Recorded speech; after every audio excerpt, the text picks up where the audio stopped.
here. It's crazy.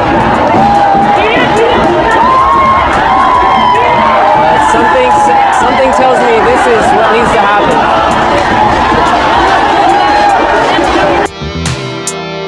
Gelombang demonstrasi besar-besaran yang mengguncang Nepal sejak awal September tak hanya menjadi sorotan media lokal, tapi juga mencuri perhatian dunia internasional.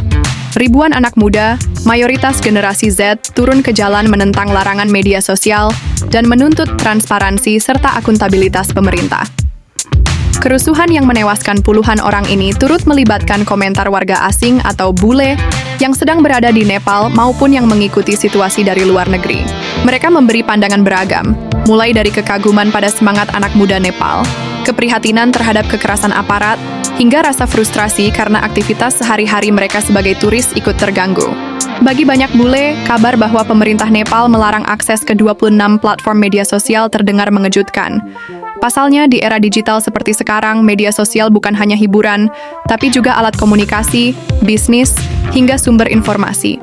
Bayangkan, saya baru mendarat di Kathmandu dan ingin memberi kabar ke keluarga melalui WhatsApp. Ternyata tidak bisa. Rasanya seperti kembali ke masa 90-an.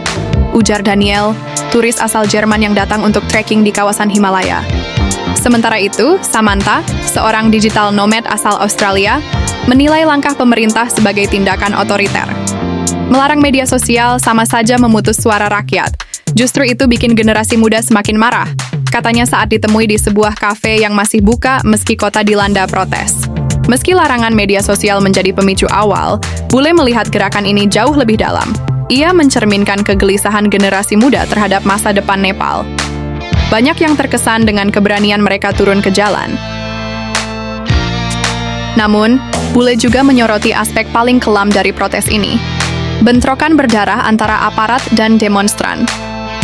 Gas air mata, peluru karet, hingga peluru tajam digunakan untuk membubarkan massa.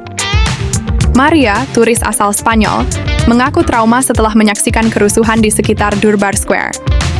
Saya datang ke Nepal untuk melihat budaya dan sejarah, bukan untuk lari dari gas air mata. Saya benar-benar ketakutan, tapi juga kasihan melihat anak-anak muda ditembaki hanya karena mereka ingin bersuara. Beberapa bule bahkan menyebut pemerintah Nepal gagal membaca aspirasi rakyatnya. Bagi mereka, penggunaan kekerasan justru memperburuk citra pemerintah di mata dunia.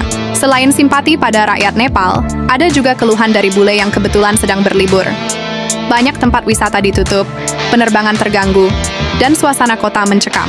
Lars, backpacker asal Swedia, mengaku rencananya mendaki ke Annapurna harus dibatalkan. Saya paham ini situasi serius, tapi tetap saja kecewa.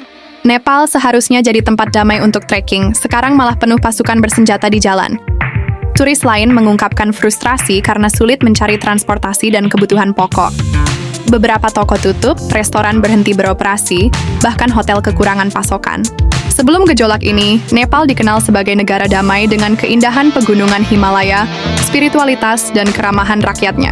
Namun, sejak demo pecah, citra itu seakan bergeser. Orang-orang di luar negeri melihat Nepal sebagai destinasi wisata yang tenang. Tapi sekarang yang muncul di televisi adalah gambar kerusuhan, korban jiwa, dan bentrokan dengan aparat, kata Markus, seorang peneliti asal Belanda. Ia menambahkan, jika pemerintah tidak segera menstabilkan situasi, pariwisata Nepal bisa terpukul keras. Padahal, sektor itu menjadi salah satu tulang punggung ekonomi negara.